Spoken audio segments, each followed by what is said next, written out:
My name is Abigail Fleming, and I'm 34 years old. 7 years ago, I watched my sister Katherine walk away with the man I was supposed to marry. The betrayal nearly broke me, but life has a way of coming full circle. Today, Katherine met my husband Daniel for the first time, the brilliant entrepreneur who just acquired her failing company. The look on her face when she realized who he was, absolutely priceless. If you're watching from somewhere where karma finally showed up in your life, drop your location in the comments, hit subscribe, and let me tell you how 7 years of patience led to the most perfect moment of sweet justice I never planned. I met James Wilson at a charity gala in downtown Boston when I was 27. I was there representing the marketing firm where I worked as a senior specialist. I had built my career from scratch, putting myself through college with multiple jobs and working my way up from intern to respected professional. The gala was one of those glittering affairs where Boston's elite mingled over champagne and silent auctions for good causes. James stood out immediately, tall, impeccably dressed, with a confident smile that commanded attention. He was 39, a self-made millionaire who had built his tech security company from nothing into an industry leader.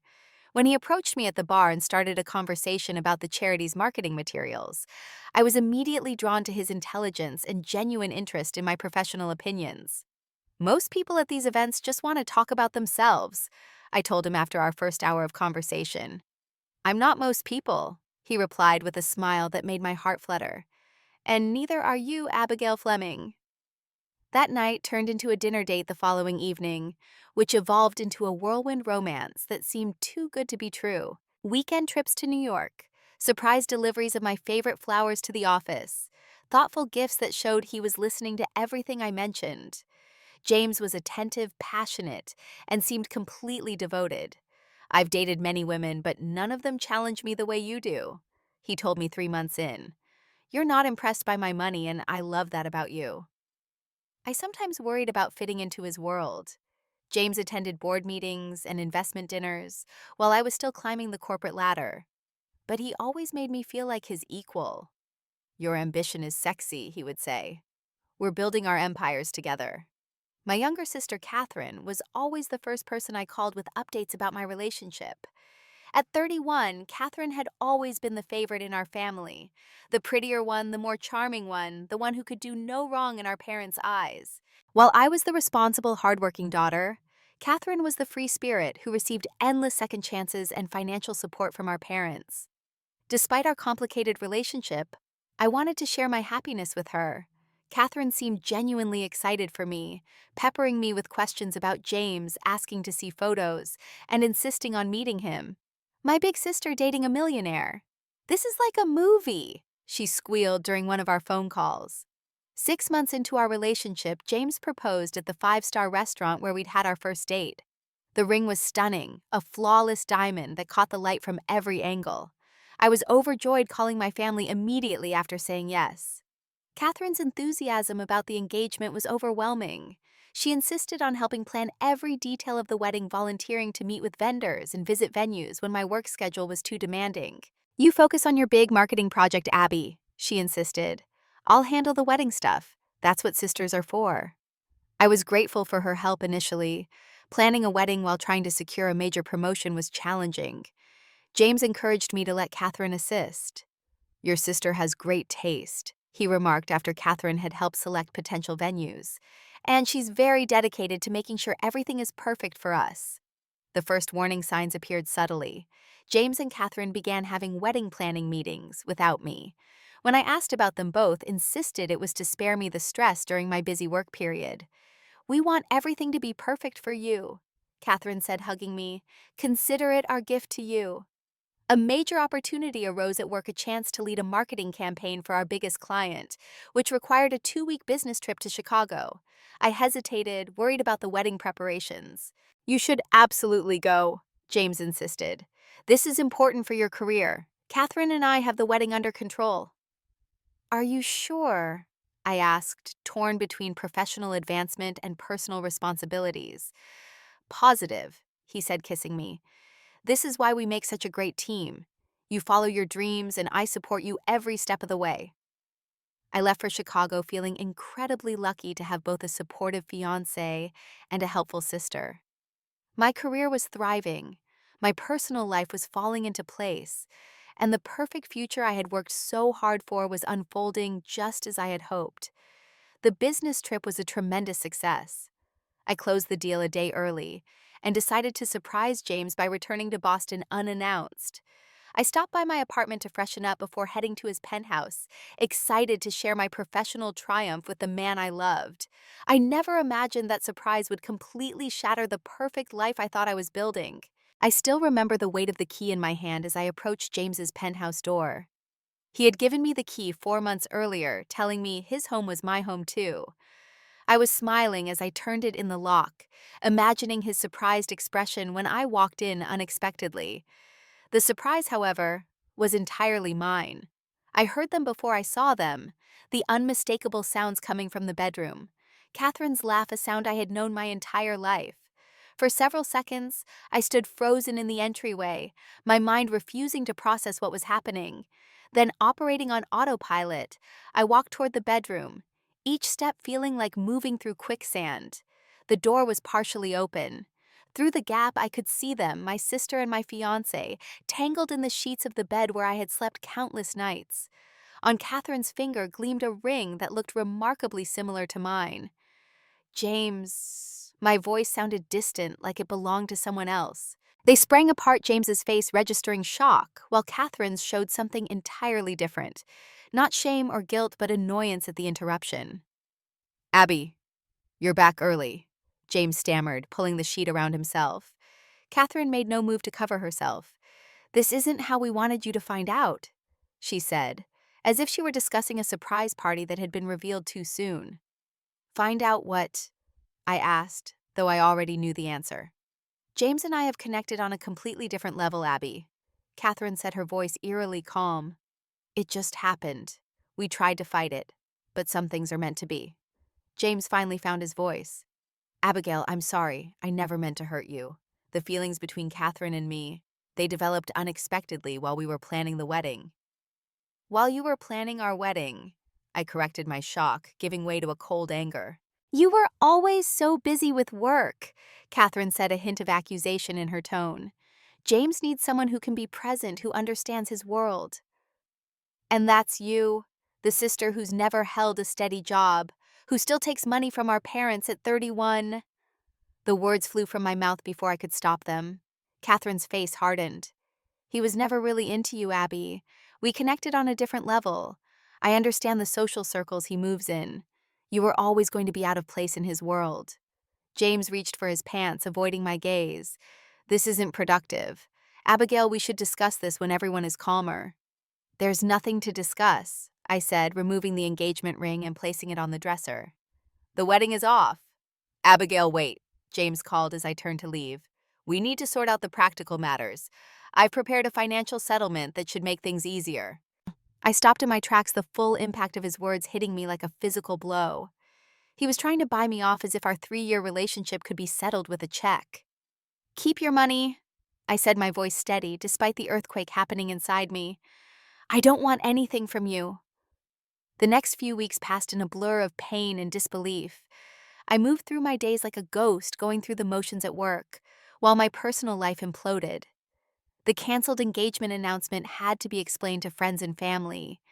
The deposits for wedding venues and vendors had to be addressed. Throughout it all, my family's response was perhaps the most painful aspect. Rather than offering the unconditional support I desperately needed, my parents seemed more concerned with maintaining family harmony. These things happen, Abigail, my mother said during a tense family dinner. People fall in and out of love. You were always so focused on your career, dear. Perhaps this is for the best. For the best, I repeated incredulously. My fiancé and my sister betrayed me, and you think it's for the best. My father cleared his throat uncomfortably. What your mother means is that James and Katherine seem very well suited. Sometimes these situations, difficult as they are, lead people to where they're supposed to be. I looked from one parent to the other, suddenly seeing with perfect clarity the dynamic that had shaped our family for decades. Katherine, the perpetual favorite who could do no wrong. Me, the responsible one, expected to understand, to forgive, to accommodate. "I need to go," I said, standing up from the table. "I don't feel well." Meanwhile, Katherine and James made no attempt to be discreet. Their relationship was flaunted on social media, romantic dinners, weekend getaways. Katherine sporting my engagement ring, slightly modified with additional diamonds. At work, my performance suffered as I struggled with insomnia and anxiety. The promotion I'd worked so hard for was in jeopardy, as I missed deadlines and appeared distracted in meetings. If not for my friend Megan, I might have completely fallen apart. She provided the refuge and perspective my family couldn't offer, letting me crash on her couch on nights when I couldn't bear to be alone, listening without judgment as I cycled through grief, rage, and self-doubt. "You didn't deserve any of this," Megan insisted when I wondered aloud what I had done wrong. "This isn't about you being inadequate. It's about them being terrible people." My lowest point came 3 months after the discovery. After drinking too much wine at Megan's apartment, I found myself calling James at 1 in the morning, a call I regretted immediately when he answered. "Abigail, it's late," he said, his voice thick with sleep and irritation. Why wasn't I enough? I asked, the question that had been haunting me finally voiced aloud. His sigh was audible. "This isn't appropriate. Katherine and I are trying to move forward with our lives. You should do the same." He hung up without another word. The following week, Katherine reached out suggesting we meet for coffee to clear the air. Foolishly, I agreed, hoping for some explanation that might help me make sense of the betrayal. "James and I are moving forward," she announced as soon as we sat down. "I'm moving into the penthouse next month." I stared at her, searching for any sign of the sister I had grown up with. "Why are you telling me this?" "Because we're family, Abby. I want us to get past this awkwardness. James and I both want you in our lives." The audacity of her statement left me speechless. Katherine interpreted my silence as acquiescence and continued chatting as if we were discussing something as mundane as the weather, not the complete destruction of my trust. 6 months after the betrayal, the wedding invitation arrived in the mail, an elegant cream envelope addressed in flowing calligraphy. Inside, a card announced the upcoming nuptials of James Wilson and Katherine Fleming. It was the final insult. That evening, I applied for a transfer to my company's San Francisco office. When the approval came through 2 weeks later, it felt like the first good news in months. My final family dinner before the move was a tense affair. Katherine didn't attend, but her presence loomed over the conversation as my parents cautiously asked about my relocation plans. "San Francisco is so far away," my mother fretted. "What if you can't find your place there? Boston is your home." "Not anymore," I replied simply. "I need a fresh start." As I packed up my apartment, I made a private vow to myself I would rebuild my life completely. The Abigail who arrived in San Francisco would not be the broken, betrayed woman fleeing Boston. She would be stronger, wiser, and completely transformed. San Francisco welcomed me with fog-draped hills and the promise of anonymity. My company had arranged a small apartment in the Mission District, nothing like the spacious downtown Boston condo I had left behind, but it represented something far more valuable: freedom from painful memories. I threw myself into work with a single-minded focus that both impressed and concerned my new colleagues. Staying late at the office, volunteering for additional projects, reviewing market analyses on weekends, anything to keep my mind occupied and away from thoughts of what was happening back in Boston. Rachel Chen, the creative director at the San Francisco office, was the first person to break through my self-imposed isolation. When she found me working alone on a Saturday afternoon, she didn't offer sympathy or ask personal questions. Instead, she dropped a stack of design mock-ups on my desk and said, "Since you're here anyway, make yourself useful and tell me which of these doesn't suck." Her directness was refreshing after months of careful conversations and pitying looks. We spent 3 hours reviewing the campaign materials, and by the end, I had laughed for the first time since arriving in California. "You're good at this," Rachel said as we packed up. "But you work too much. It's unhealthy and honestly a bit boring. What are you doing tomorrow?" Before I could make an excuse, she added, "That was rhetorical. We're going hiking in Marin. I'll pick you up at 9. That hike became the first of many weekend adventures with Rachel, who approached my healing with a pragmatic attitude that I desperately needed. Look, she told me bluntly during one of our trails. What happened to you was monumentally shitty. But success is the best revenge. You want to really stick it to them, build an amazing life they can't touch. Parallel to these new experiences, I began therapy unpacking not just the betrayal, but the family dynamics that had set the stage for it.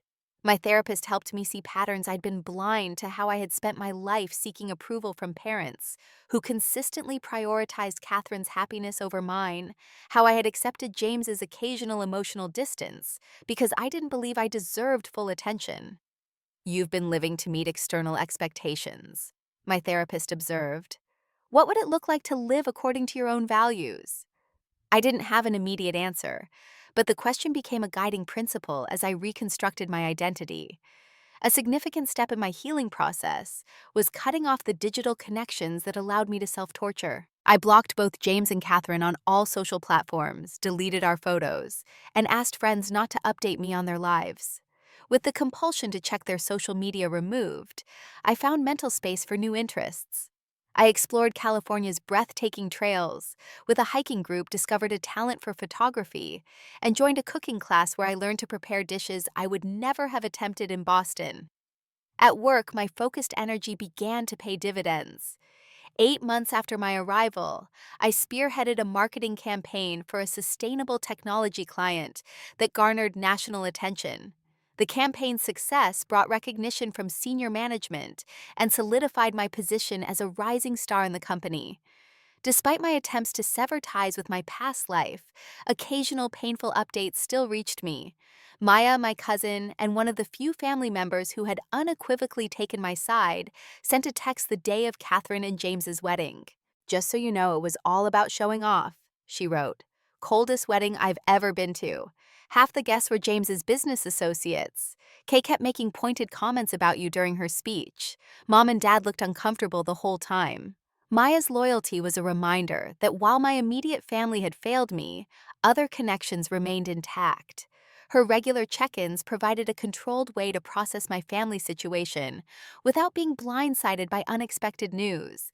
About a year after Catherine's wedding, Maya mentioned that my sister had launched her own skincare company with James's investment. "It's called Luminous by Katherine Wilson," Maya reported. "James put in like $2 million as startup capital. Mom and Dad won't stop talking about what a power couple they are." The news stung, but not as sharply as it once would have. I was building something of my own in San Francisco, not just a career, but a life with genuine connections and growing self-awareness. The first anniversary of my move to San Francisco arrived on a perfect spring day. Rachel insisted on celebrating with a picnic at Baker Beach with the Golden Gate Bridge, creating a dramatic backdrop. "1 year ago," she said, raising a plastic cup of champagne, "you showed up here looking like someone had run over your puppy. Now look at you killing it at work, hiking mountains, cooking things that don't come from a box." I laughed, but her words resonated. The raw, constant pain had gradually transformed into something manageable, a dull ache that surfaced occasionally, rather than the acute agony that had once defined every waking moment. "Thank you," I told her sincerely. "I wouldn't have made it without you." Rachel rolled her eyes. "Please, you would have been fine. Miserable and working 70 hours a week, but fine. I just expedited the process and made it more fun." That evening, as we celebrated with Rachel's eclectic friend group, artists, tech workers, educators, I realized I had experienced genuine joy several times that day. Not the forced cheerfulness I had initially adopted as a mask, but actual spontaneous happiness. The following week, Rachel announced her birthday celebration would involve dinner at an upscale restaurant followed by dancing. "And yes, Abigail, you're coming to both parts," she insisted. "I'm turning 33. You're legally obligated to watch me make bad decisions." The dinner introduced me to several of Rachel's friends I hadn't yet met, including her former college roommate and her husband. Their easy affection and inside jokes offered a glimpse of what a healthy, supportive partnership could look like, so different from what I had experienced with James. After dinner at the crowded bar Rachel had selected for dancing, I found myself smiling more than I had in years. The music was loud, the drinks were strong, and the company was exactly what I needed. "You should try the dating app," Rachel shouted over the music, showing me her phone screen. "I've met some decent humans on here." I don't think I'm ready, I replied automatically. Rachel gave me a pointed look. It's been a year, Abby. Not everyone is a duplicitous asshole like your ex. There are actual good men in the world. Shocking, I know. I laughed and shook my head, but her words stayed with me. Perhaps it was time to at least consider the possibility of dating again. The next morning, nursing a slight hangover, and feeling braver than usual, I downloaded the dating app Rachel had recommended. Looking at my reflection as I set up my profile, I hardly recognized myself. The woman who had arrived in San Francisco broken and defeated had been replaced by someone stronger, more confident, and finally ready to trust again, not blindly, but with eyes wide open to red flags I had previously ignored. Okay, I whispered to my reflection. Let's see what happens. My return to dating was far from smooth. The first few men I met through the app were perfectly nice, but completely wrong for me. A tech startup founder obsessed with cryptocurrency, an aspiring musician who spent most of our date talking about his ex, a financial analyst who seemed perfect on paper, but generated zero chemistry in person. Dating is a numbers game, Rachel insisted after each disappointing encounter. You have to kiss a lot of frogs, etc., etc. I was beginning to think the dating app had been a mistake when fate intervened in the form of spilled coffee and a chance encounter. It was a Thursday morning, and I was running late for a client meeting. The line at my usual coffee shop moved painfully slowly as I checked my watch repeatedly. When I finally received my latte and turned to rush out, I collided directly with someone entering, sending coffee splashing across both of us. I'm so sorry, I gasped, mortified, as I grabbed for napkins. Entirely my fault, replied a deep voice. I wasn't looking where I was going. I looked up to find myself face to face with a tall man with kind eyes and an amused smile, despite the coffee staining his button-down shirt.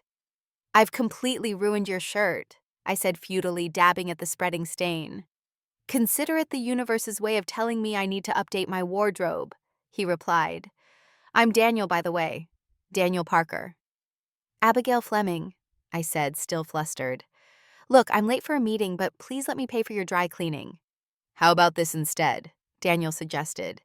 You let me buy you a replacement coffee when you're not rushing to a meeting.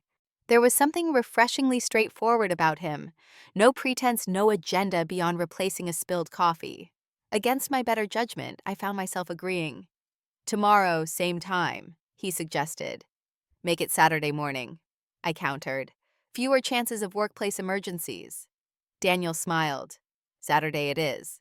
I arrived at the coffee shop that Saturday, half expecting him not to show. To my surprise, he was already there, secured a table, and was reading a paperback novel rather than scrolling through his phone. You came, I said, sliding into the seat across from him. I promised coffee reparations, he replied with a warm smile. What can I get you? Our coffee date extended into a walk through the nearby farmer's market. Then lunch at a small taqueria Daniel insisted had the best carnitas in the city.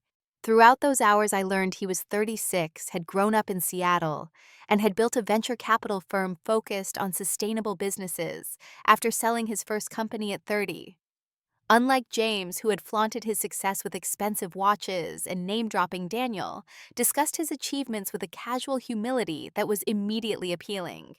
He asked thoughtful questions about my marketing work and listened attentively to my responses. So why the coffee ambush? I asked teasingly as we finished lunch. Is that your standard pickup strategy? Daniel laughed. If it was, I'd have ruined a lot more shirts by now. Honestly, I saw you checking your watch in line and thought, that woman looks exactly how I feel most mornings. Perpetually late and caffeine deprived, intensely focused, he corrected, like someone who knows exactly what they want. His perception was flattering, but not entirely accurate. While I projected confidence internally, I was still reconstructing my sense of self. Dating felt like venturing onto thin ice, testing its strength with each careful step. Our second date involved a documentary screening, followed by hours of conversation at a quiet wine bar. The third was an impromptu Saturday spent exploring hidden staircases throughout the city's hills. Each encounter revealed more layers to Daniel, his dry wit, his thoughtfulness, the passion he brought to discussing everything from urban planning to science fiction novels. Despite the growing connection, I kept him at arm's length emotionally. I hadn't told him about James and Katherine, about Boston, about any of it. Those memories felt like a contagion I didn't want to spread to this new, untainted relationship.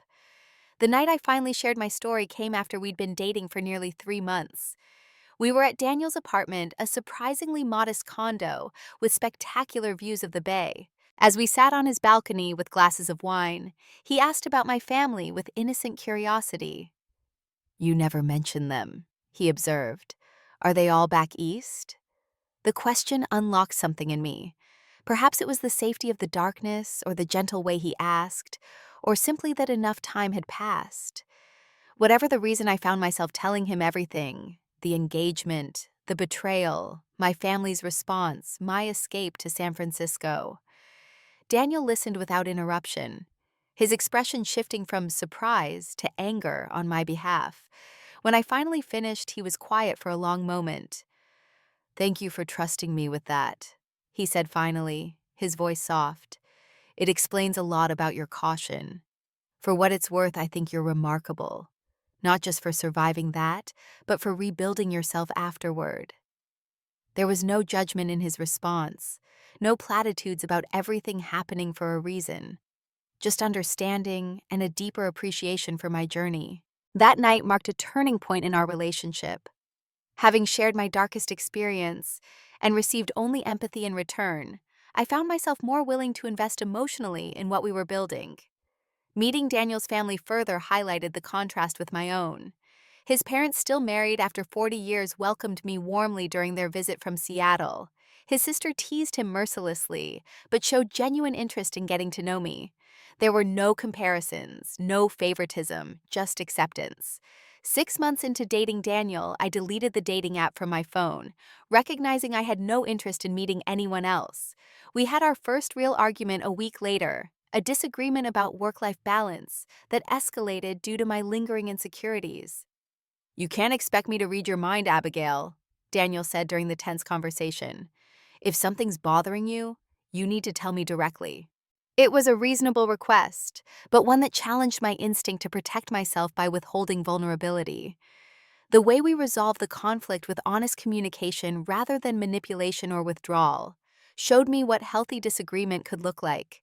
As our relationship deepened, I learned more about Daniel's business acumen. His venture capital firm specialized in identifying struggling companies with good fundamentals, providing capital and operational expertise to revitalize them. His approach was strategic but ethical, prioritizing employee retention and sustainable growth over quick profits. "I'm not interested in buying companies just to strip them for parts," he explained. "The businesses I invest in have real potential and just need the right resources and direction." A weekend trip to Napa Valley for a friend's wedding became a milestone in our relationship. As we sat in the hotel garden after the reception, surrounded by twinkling lights and the scent of roses, I realized with sudden clarity that I was in love with Daniel. The recognition was both exhilarating and terrifying. "What just went through your mind?" Daniel asked, noticing my expression. "Nothing." I lied instinctively, then caught myself. "Actually, something big, but I'm not ready to say it out loud yet." He smiled and squeezed my hand. "Whenever you're ready, I'll be here." Later that night, as we lay looking at the stars visible from our room's balcony, Daniel whispered, "I love you, Abigail." So softly, I almost thought I'd imagined it. I turned to face him, studying his expression in the dim light. "What if I disappoint you?" I asked, voicing the fear that had lurked beneath the surface of my happiness. "That's not how love works," he replied. "It's not conditional on never making mistakes." In that moment, I recognized how profoundly different Daniel was from James, not just in character, but in the kind of love he offered. James had loved the idea of me, the accomplished career woman who complemented his successful image. Daniel loved me completely with all my complexities and contradictions. "I love you too," I whispered back, the words feeling both momentous and perfectly natural. As our 1-year anniversary approached, I realized I had reached another milestone in my healing journey. When thoughts of James and Katherine surfaced, they no longer carried the sharp pain of betrayal. Instead, I felt a distant sadness for what had happened, coupled with genuine gratitude for where it had led me. The 2 years following that Napa weekend were the happiest of my life. My career continued its upward trajectory, culminating in a promotion to marketing director that gave me strategic control over major client relationships. Daniel and I moved in together, blending our lives in a spacious apartment in Pacific Heights, with a small garden terrace where I cultivated herbs and flowers. Our home became a physical manifestation of our relationship, thoughtfully designed, comfortable, a perfect balance of both our personalities. We established routines and traditions.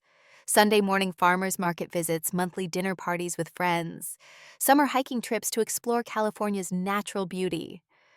Living with Daniel revealed new dimensions of compatibility.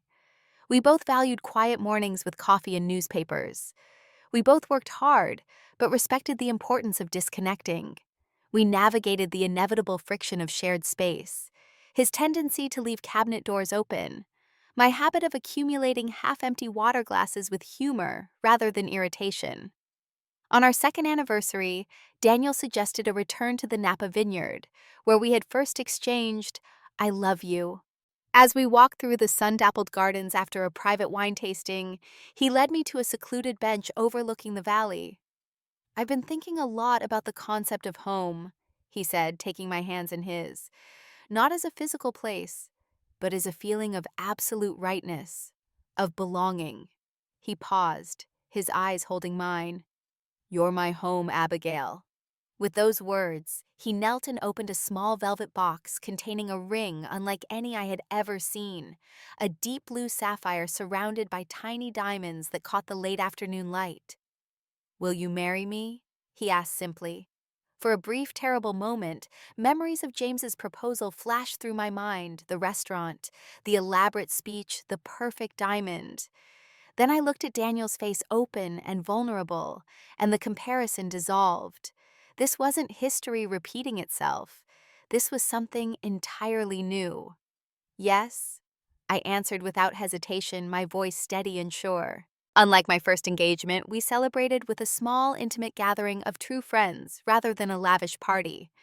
Rachel appointed herself unofficial engagement planner, organizing a dinner at our favorite restaurant, where the people who had supported our relationship raised glasses to our future. When I finally called my parents to share the news, their response was predictably mixed, happiness tempered with awkward questions about when they would meet Daniel, whether we would consider a wedding in Boston if Katherine would be invited. "We're planning something small in California," I explained, setting boundaries without apology. "And I'd like you both to be there, but I understand if the distance is an issue."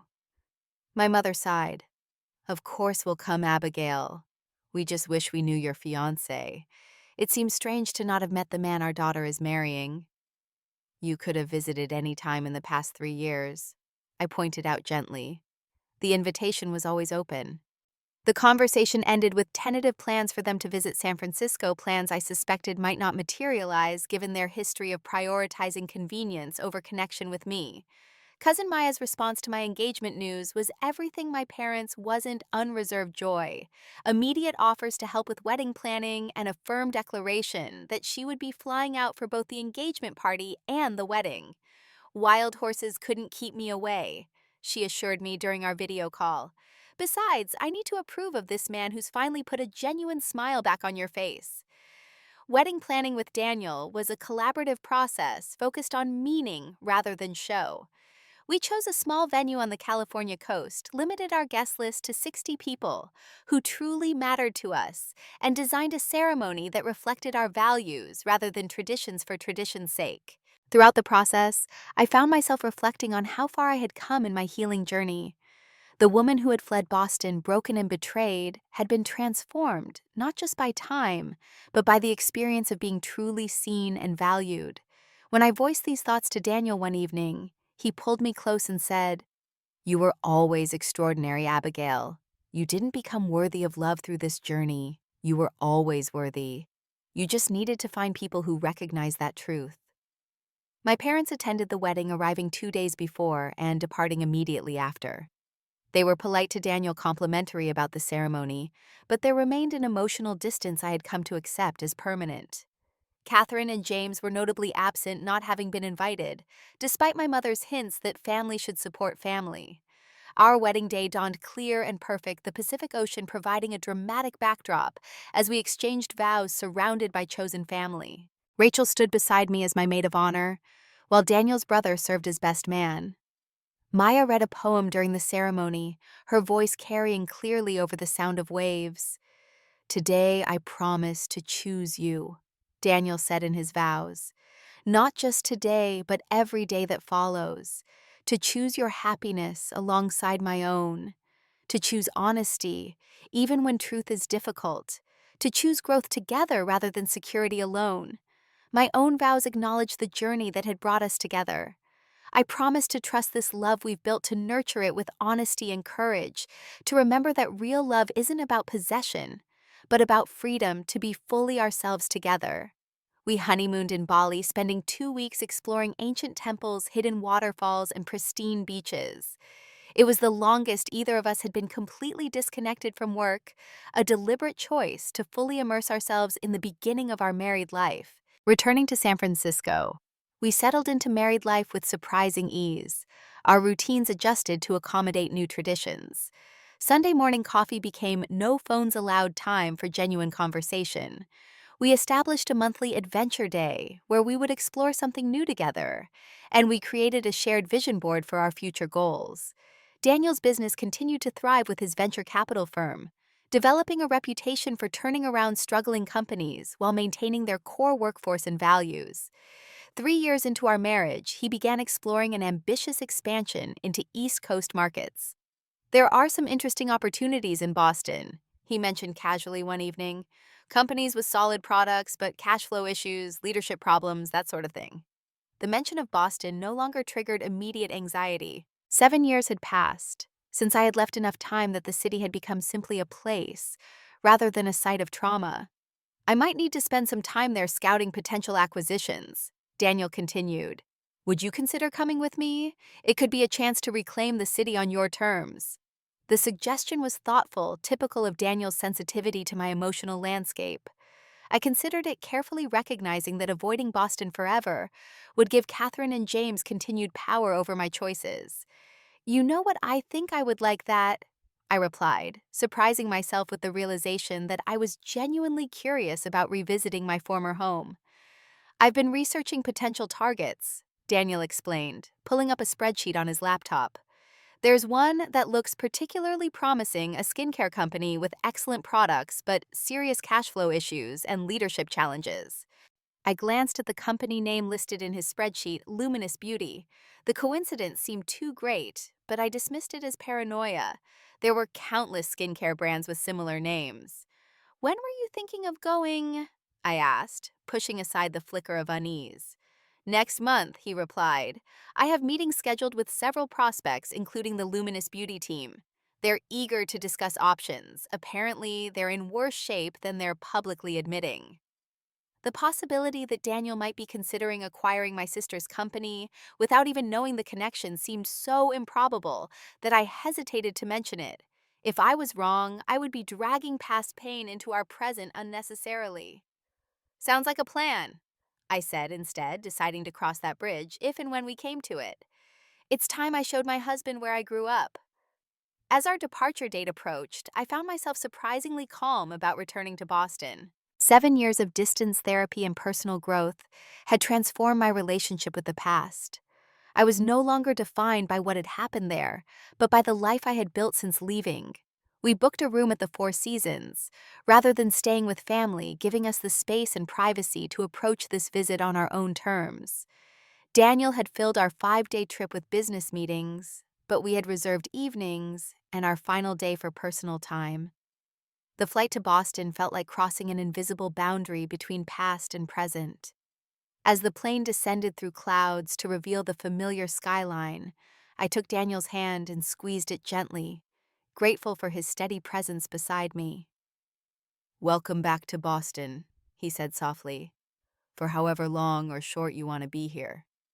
We checked into our hotel, a luxury property where I had never stayed when living in the city. It was only after settling into our room that I realized with a jolt that James and I had once dined at the restaurant on the top floor, celebrating our first anniversary with champagne and skyline views. "Everything okay?" Daniel asked, noticing my momentary distraction. "Just memories," I replied honestly. "But I'm okay, really." That evening, as Daniel reviewed notes for his meetings the next day, I received an unexpected text from cousin Maya. "Heard you're in town. Must see you lunch tomorrow." I hadn't told my family about our visit, preferring to manage any reunions on my own terms, rather than becoming entangled in obligations. Maya must have heard from someone at my parents' country club who had spotted us at the airport. Boston's social circles remained frustratingly small. "Old friend reaching out," I explained to Daniel. "I might do lunch tomorrow while you're in meetings." He nodded encouragingly. "You should. Reconnect with the parts of Boston that were good for you." The next morning, after sending Daniel off to his first meeting with a kiss and wishes for good luck, I met Maya at a cafe in Back Bay, a neighborhood I had once loved for its brownstones and tree-lined streets. Maya enveloped me in a tight hug the moment I arrived. "Look at you," she exclaimed, stepping back to examine me. "California clearly agrees with you. You're glowing." Over avocado toast and coffee, we caught up on the 3 years since my wedding. Maya had finished her doctorate in psychology, started a private practice, and recently become engaged herself. "Small world moment," she said, after filling me in on her fiancé. "I actually had Katherine as a client briefly." "What?" I nearly choked on my coffee. Maya shook her head quickly. "Don't worry, I referred her to a colleague immediately. Professional ethics aside, there was no way I could counsel someone who hurt you so badly. But before I transferred her, I got some interesting insights into her current situation." She leaned forward, lowering her voice. "Her company is in serious trouble. James pulled his financial support about a year ago when they started having marital problems. Apparently, he's had multiple affairs." The information landed with surprising emotional neutrality. I felt no satisfaction in their misfortune, just a distant acknowledgement of the irony. "That's unfortunate," I said simply. "There's more," Maya continued. "Catherine's been desperately trying to find investors to save her company. Word is she's meeting with some big venture capital firm this week as a last resort. If that falls through, Luminous Beauty is finished." The coincidence I had dismissed suddenly seemed far more likely. Daniel's meeting with Luminous Beauty was scheduled for tomorrow afternoon. "Do you know the name of the venture capital firm?" I asked, trying to keep my tone casual. "Something with partners in it, I think," Maya replied. "Why does it matter?" "Just curious," I said, steering the conversation towards safer topics. That evening, when Daniel returned to the hotel, energized from a productive day of meetings, I found myself hesitating to broach the subject of Catherine's company. Part of me wanted to warn him about the personal connection, but another part, a part I wasn't entirely proud of, was curious to see how events would unfold if I remained silent. "How was lunch with your friend?" Daniel asked as we prepared for dinner. "Illuminating," I replied carefully. "She mentioned something interesting about one of the companies you're considering. Luminous Beauty, is that still on your list?" Daniel nodded. "It's actually my most promising prospect. Excellent product line, loyal customer base, but terrible cash management and leadership issues. Classic turnaround opportunity. My meeting with them is tomorrow afternoon." "Did you look into who owns it?" I asked, my heart beating faster. "Of course. It was founded by Katherine Wilson, with initial investment from her husband, James Wilson." He looked at me questioningly. "Why do you know them?" The moment of truth had arrived. "Katherine Wilson is my sister," I said quietly, "and James Wilson is the ex-fiancé she stole from me 7 years ago." Daniel's expression shifted from confusion to shock to understanding. "Abigail, I had no idea. The research team pulled standard background, but I never made the connection with your maiden name and your sister's married name." "It's an incredible coincidence," I agreed. "Or fate, depending on how you look at it." Daniel immediately moved to his laptop. "I'll cancel the meeting. We can find other acquisition targets." "No," I said, surprising myself with the firmness in my voice. "Don't cancel. "Are you sure this could be uncomfortable for everyone involved?" I considered the question carefully. "I'm sure. This is business, not personal. If Luminous Beauty is a good investment opportunity, you should pursue it regardless of who owns it." Daniel studied my face. "And you're comfortable with that?" "I am," I replied, realizing it was true. 7 years ago, I let them drive me out of Boston. I'm not giving them that power again. We discussed the situation thoroughly over dinner, weighing the professional and personal implications. Daniel was concerned about potential accusations of conflict of interest or pursuing the acquisition out of revenge. "Your reputation is too important to risk," I pointed out. "If it's a sound business decision, make it. If not, walk away, just like you would with any other company." Later that night, as we prepared for bed, Daniel asked, "Would you consider attending the meeting with me tomorrow, not to participate, just to observe? It might give you some closure." The suggestion was both terrifying and oddly appealing. "I'll think about it," I promised. By morning, I had made my decision. I would attend not out of desire for revenge or confrontation, but to face my past directly and prove to myself how completely I had moved beyond it. "I'll be there," I told Daniel over breakfast. "Just as your wife, not as Catherine's sister." Daniel's meeting with Luminous Beauty's leadership team was scheduled for 3 o'clock at an upscale hotel downtown. The company had requested a neutral location. Rather than their offices assigned, Daniel explained that they were trying to present a more stable image than their current reality warranted. I selected my outfit carefully that morning, a tailored burgundy suit that projected confidence without ostentation, paired with subtle jewelry and the understated elegance I had developed in my San Francisco life. Looking in the mirror, I barely recognized the reflection as the same woman who had fled Boston in heartbreak 7 years earlier. Daniel and I arrived at the hotel separately. He went ahead for pre-meeting preparation with his team, while I planned to slip in quietly just before the presentation began. This approach would allow me to observe without immediately disrupting the professional dynamics. At precisely 3 o'clock, I entered the conference room, where Daniel was already engaged in introductory pleasantries with the Luminous Beauty team. My eyes immediately found Katherine seated at the center of her side of the table, still beautiful but visibly strained. The confident, carefree sister who had taken James from me had been replaced by a woman whose smile looked brittle and whose designer outfit couldn't quite conceal the tension in her shoulders. Several seconds passed before she noticed me standing near the door. When our eyes met, her professional smile froze, color draining from her face as recognition dawned. "Abby," she said, the name escaping as a question rather than a greeting. The room fell silent as others sensed the sudden shift in atmosphere. Daniel, perfectly composed, gestured toward me. "I believe you already know my wife Abigail Parker," he said smoothly. "She's joining us as an observer today." Catherine's shock was visible as she processed Daniel's words. Her gaze darted between us, the connection clearly forming in her mind as she realized exactly who was about to determine her company's fate. "Your wife," she repeated, her voice barely audible. "For 3 wonderful years now," Daniel confirmed with a warm smile in my direction. "Shall we proceed with the presentation?" What followed was 2 hours of surreal professional interaction. Daniel and his team methodically analyzed Luminous Beauty's product's market position, financial challenges, and potential paths forward. Katherine struggled to maintain composure, her usual poise shattered by my unexpected presence and the dawning realization of who exactly Daniel Parker was. I noticed she never once addressed Daniel directly by name, as if speaking it might somehow make the incredible coincidence more real. Her responses became increasingly flustered as the meeting progressed, especially when Daniel's financial analyst highlighted the company's precarious cash position.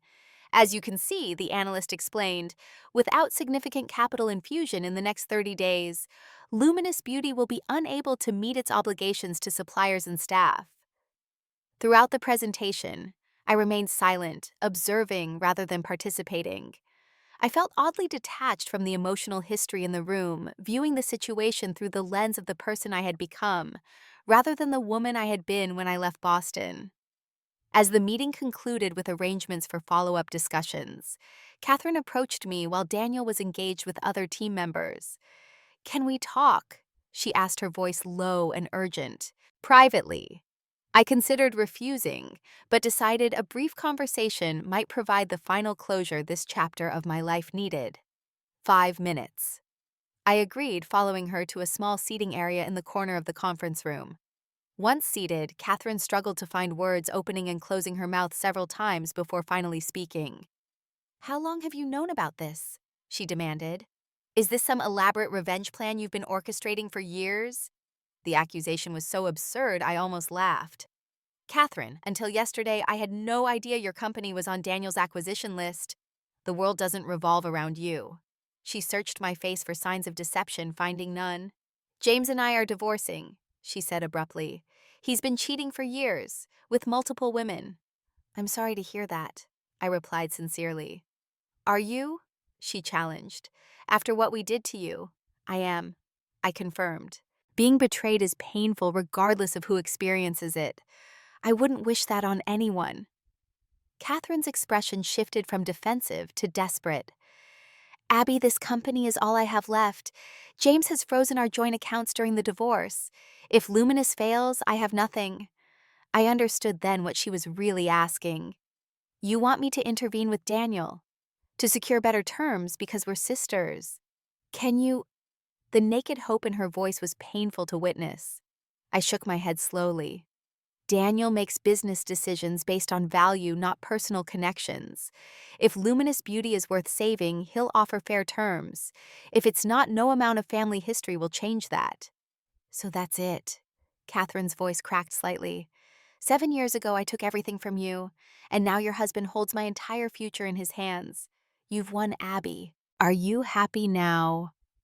The question struck me as profoundly sad, revealing how little Katherine had grown or changed in the years since our estrangement. She still viewed life as a competition, relationships as transaction situations, as zero-sum games with winners and losers. "My happiness has nothing to do with you anymore, Katherine," I said gently. "It hasn't for a very long time." Before she could respond, Daniel approached, effectively ending our private conversation. With professional courtesy, he outlined next steps for the potential acquisition and escorted me out, leaving Katherine standing alone with the fragments of both her business and the narrative she had constructed about her life choices. That evening, in the privacy of our hotel room, I finally allowed the emotions of the day to surface. The tears that came weren't of sadness or anger, but of release, the final untethering from a past that had once defined me. Daniel held me through the tears, his presence a tangible reminder of how far I had traveled from that broken woman who had fled Boston 7 years earlier. "Are you okay?" he asked when the tears subsided. "I'm more than okay," I replied truthfully. I think I needed that final confrontation to fully close that chapter. Seeing Katherine today, seeing what she's become, I realized something important. "What's that?" "That I genuinely don't need her to suffer for me to be happy. Whatever happens with her company, with her divorce, with her life, it doesn't affect my joy anymore." Daniel kissed my forehead gently. "That's real healing, not just recovery." The remainder of our Boston trip included a brief, cathartic visit with my parents, a lunch where I was able to engage with them as the woman I had become rather than the daughter I had been. The conversation remained somewhat superficial, but there was a new respect in my father's eyes, and a tentative warmth from my mother that suggested the possibility, however remote, of a healthier relationship in the future. We returned to San Francisco feeling as though we had successfully navigated a potential minefield and emerged stronger for the experience. 1 month later, the acquisition of Luminous Beauty was finalized, a strictly business decision based on the company's fundamentals rather than personal history. Daniel's ethical approach meant retaining most of the staff, but installing new leadership with Katherine, receiving fair value for her shares, but no operational role moving forward. Through mutual friends, I heard Katherine had moved to Chicago for what she described on Instagram as a fresh start. I wished her well, not out of obligation, but from the genuine peace that comes with complete healing. 7 years after the betrayal that had once defined my life, I found myself sitting with Daniel on our garden terrace, watching the sunset paint the San Francisco sky in shades of gold and pink. The woman I had become strong, loving, successful in ways that mattered to me rather than others bore little resemblance to the shattered person who had fled Boston seeking escape. "Penny for your thoughts?" Daniel asked, refilling our wine glasses. "I was just thinking about circles," I replied. "How life sometimes brings you back to face the things you ran from, but as a completely different person. Like your sister meeting your husband without knowing who he was." I laughed softly. "Exactly like that. Under the same stars, where I first knew I loved you, I finally understood that true victory isn't about getting even, it's about getting free." Have you ever had a moment where life came full circle in the most unexpected way? I'd love to hear your stories in the comments below.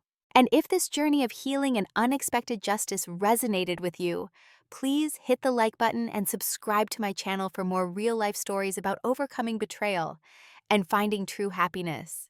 Share this video with someone who might need to hear that sometimes the best revenge isn't revenge at all. It's living well. Thank you for listening to my story. And remember, the most beautiful chapters of your life may be waiting just beyond your greatest heartbreak.